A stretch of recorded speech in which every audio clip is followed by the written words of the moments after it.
हाँ बिट्टू शर्मा, ये शादी मतलब ये होली का माहौल है, इसमें आप थोड़ी सी शर्म करेंगे प्लीज। क्या शर्म की? मैं नंगे गुब्बारे फेंक रहा हूँ किसी के ऊपर? क्या शर्म की? अब देखिए, एक तो हमारी जो फूल जैसी बेटी है वो इनके परिवार के लिए मिठाई लेके आई। हाँ। अब इनकी दादी मिठाई की प्लेट लेके भाग गई। नहीं चलो भाग गई ओके, नो प्रॉब्लम भाग गई। लेकिन बाहर जाके वही मिठाई बच्चों को खिला के उनसे पैसे ले रही है। ये तो गलत बात हुई ना। मतलब ये अब उसमें से एक बेचारे मासूम से बच्चे के पास पैसे नहीं थे, उसका पिगी बैंक तोड़ के पैसे बटोर रही है उसमें। उखड़ गई। ये तरीका हुआ आपका है? उसका तो पिगी बैंक तोड़ा ना। आपकी बातें सुन ली मेरी दादी ने, आपका पिगी जैसा मुंह तोड़ देगी वो। देखिए बिट्टू शर्मा, एक बात में जो आज एकदम साफ साफ बता दीजिए कि आप बचपन से ही बदतमीज हैं या फिर आपने बड़े होकर कोई डिप्लोमा टाइप का ट्रेनिंग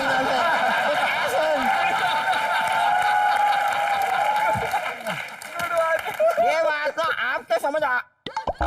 अरे ये ओह माय गॉड बेटा, आप भाई बिट्टू शर्मा, आपको देख के ऐसा लगता नहीं है कि ऐसे बड़े बड़े लोग आपके घर में आते होंगे, लेकिन आते हैं। आते तो हैं। टेरेंस कैसे हैं आप? हेलो। बहुत बढ़िया। आप कैसे हो? बस मैं एकदम बढ़िया हूँ। आप बैठिए। आप खड़े रहिए। क्या है बेटा रेमो, मतलब कई सालों से मेरे हक में एक बात अटकी हुई है। मैं सोचा कि आज पूछ लेती हूँ। क्या? किसमें अटकी हुई है? समझ नहीं आया। बात एक है जो मेरे हलक में अटकी हुई है। तो मैं लगा के वो पूछ लेती हूँ। मेरे को एक बात बताइए, ये जो आप ये डांस करते हैं, मतलब ये सारा ये जो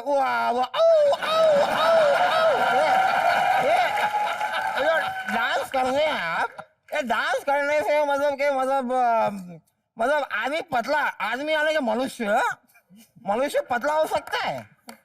बिल्कुल दादी जी, अभी आप देख सकते हैं मुझे और टेरेंस को। देखो नहीं वाह, लेकिन ये अच्छी बात है बेटा, आपने मेरे सवाल का जवाब तो दे दिया। अब यही सवाल मैंने गणेश आचार्य से पूछा था, उन्होंने चाय का कप उठाया और दीवार पे क्या मारा।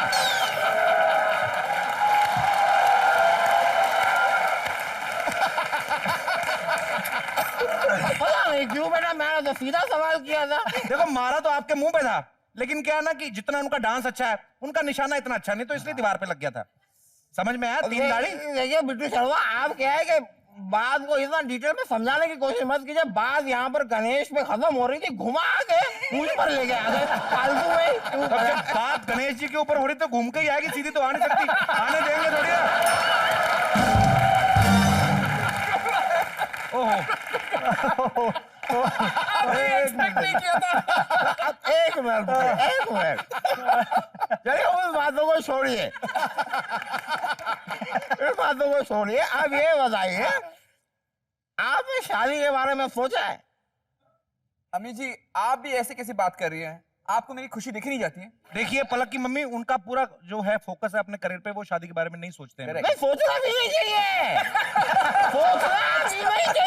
अच्छा बेटा, सोचने के लिए बुजुर्ग बैठे हैं, आप क्यों सोचेंगे? हाँ। नहीं, बुजुर्गों के बाद का बड़ा फालतू टाइम होता है, मुझे ले लो। हाँ, अच्छा। अब मैं जब सुबह जागती हूँ, पहले 2 घंटे मैं अपने ऐसे पैरों को घूरती हूँ।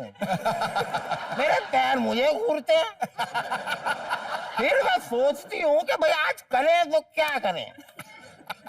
नहीं मतलब सोचने का इतना टाइम है हमारे पास, तो हम सोचते हैं।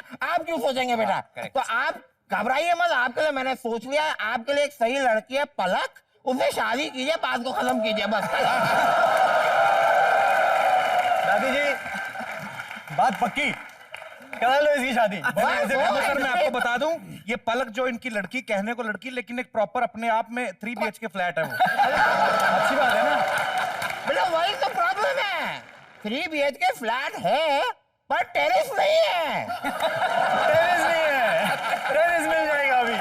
बेटा, आपसे शादी होगी तो 3 BHK विथ टेरेस।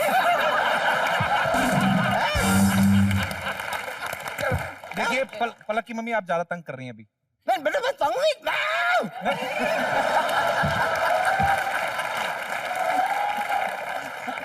बेटा मैं तंग क्या कर रही हूँ? बेटा मैं तो कह रही हूँ कि अगर रिश्ता इनके साथ हो गया तो पलक अच्छा खाएगी, अच्छा पहनेगी, अच्छा घूमेगी, अच्छा रहेगी। सारे फायदे तो पलक के हुए, उनका क्या फायदा हुआ बीच में? Thank you. हाँ, मैं आपके साथ। एब्सोल्युटली। बेटा मेरे ख्याल से बस एक बार आप कह दीजिए आपके तरफ से हाँ है तो मुंह मीठा करवाऊं मैं। अभी उन्होंने हाँ कही नहीं, आपने मुंह मीठा कर लिया। नहीं बेटा, तो हमारी तरफ से तो हाँ है ना। कपिल यार, ये मैं कहाँ आके फंस गया? तो बेटा एक बार इनकी तरफ से भी हाँ हो जाएगी तो इनके हिस्से का भी खा लूंगी। एक बात का खुलासा कर देता हूँ कि मुझे अभी शादी नहीं करनी है। बेटा आप क्या मिस कर रहे हैं लाइफ में, मैं आपको बता नहीं सकता। नहीं, आप डिसीजन आपका है, मैं आप पे छोड़ती हूँ, लेकिन हीरा मिस कर रही है आप। हीरा हाथ से निकल जाएगा, ठीक है? आपको नहीं करनी, आप शादी मत कीजिए। है हीरा, लेकिन काटना पड़ेगा अपने हिसाब से। बहुत बड़ा है। आपको नहीं करनी, आप मत कीजिए। आप पलक को थोड़ा डांस सिखा दीजिए बस। चलिए यही कर लेते, डांस सिखा दीजिए पलक को, वो तो कर लेंगे आप। हाँ, लेकिन मैं डांस तो सिखा दूंगा, लेकिन डांस सीखने के लिए थोड़ी फ्लेक्सिबिलिटी होनी बहुत जरूरी है।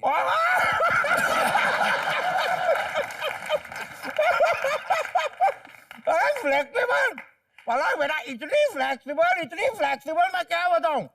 कुछ दिनों पहले यहाँ पे सलमान खान आए थे तो उनके साथ फ्लर्ट करने लगी। अब अगले दिन यहाँ पर कोई नहीं आया तो नौकर के साथ ही घूमने निकल गई। सो फ्लेक्सिबल।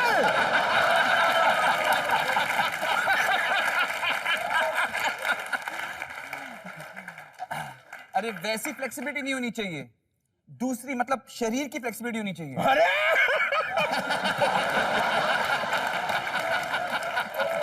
हमारे खानदान में सारे सबके सब लोग कमाल के फ्लेक्सिबल, मतलब हम में रबर बैंड में कोई फर्क नहीं है। ये बात तो इनकी मैं भी सहमत हूँ। आपको पता है ये मतलब पैर के नाखून काटती तो नेल कटर नहीं यूज करती, सीधा मुंह में जाता पैर, इतनी फ्लेक्सिबल है। जाइए, अभी काफी देर से बैठी, आपका नाखून बढ़ गया। एक मिनट, जा रही हूँ बेटा, जा रही हूँ बेटा।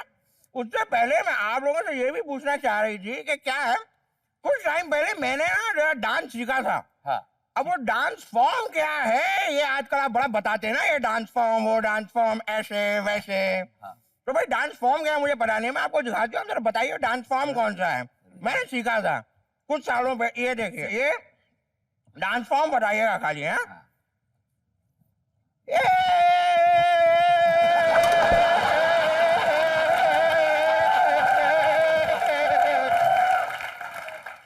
ये बस जानना चाहूंगी कि बेटा ये डांस फॉर्म कौन सा है। मेरे को लगता है ये जो डांस फॉर्म आपने किया ना अभी, ये डांस फॉर्म का नाम है ना पेंगुइन डांस। पेंगुइन। हाँ। आप पेंगुइन देखा है कभी? मुझे क्यों ऐसा लग रहा है किसी ने चिंपैंजी के हाथ बांध दिए पीछे से। आपको खास पता है बेटा, जो कुछ जानकारी है इन दोनों को है। मतलब मैं तो पहले से ही कहती थी कि भाई अगर डांसर हो तो इनके जैसे हो। मतलब अभिषेक बच्चन, नाना पाटेकर बेस्ट है ये दोनों। ए पलक की मम्मी, तेरा दिमाग खराब है? अभी तो तेरे को पता था टेरेंस और रेमो से बात कर रही है, सडनली क्या हो गया तेरे को? वो नहीं है वो दोनों जो तू बोल रही है। अब आप कहेंगे कि आप रजत शर्मा नहीं है? आपको भांग लड्डू चढ़ गए। फिर आप कहेंगे कि ये जंतर मंतर ही नहीं है। अरे नहीं है। अगर ये जंतर मंतर नहीं है तो सुबह से यहाँ पर ये आदमी धरना देकर क्यों बैठा है?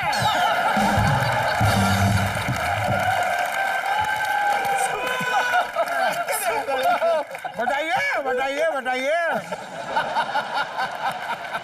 देखिए बेवकूफ बनाने की कोशिश मत कीजिए। हरी कृष्ण अडवाणी हमारे फ्रेंड है, कंप्लेन कर दूंगी जाके मैं।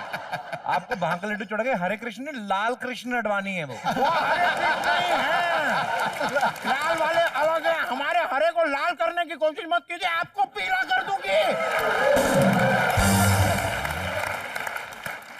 बेकार की बातें करते हैं आप। चलो साथियों, हमारा दिल्ली जाने का वक्त आ गया है। आओ मेरे साथ, बैठो मत जागो। आक्रमण।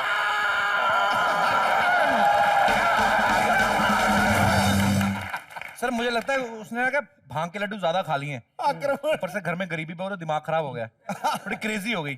खैर कोई बात नहीं, ये होता रहता है हमारे घर में, कोई नई चीज नहीं सर। सर क्रेजी से याद आया, कोई आप इतने गुड लुकिंग है, यंग है, रेमो सर से खुल के नहीं पूछ सकता? भाभी जी सामने है।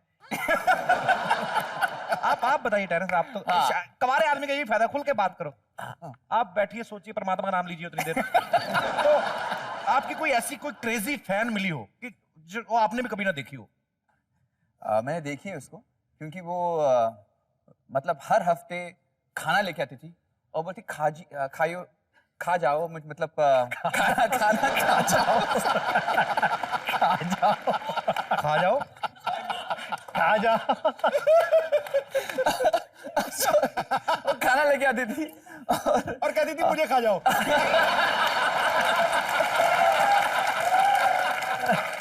और फिर एक ऐसा मौका, एक ऐसा दिन है करवा चौथ जो होता है ना, हाँ। तो करवा चौथ के दिन वो मेरी बिल्डिंग के नीचे आई थी और वो मेरे बॉयफ्रेंड से बोल रही थी कि उनको नीचे भेजो। मैंने ना जो भी उपवास होता है, फास्ट होता है, वो रखा है और मैं उनका चेहरा देखकर ही मैं खाना खाऊंगी। तो it was quite crazy.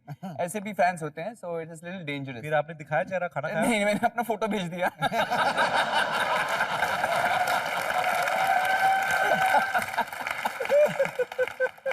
Remo sir आपके साथ भी कभी कोई ऐसा किस्सा हुआ है?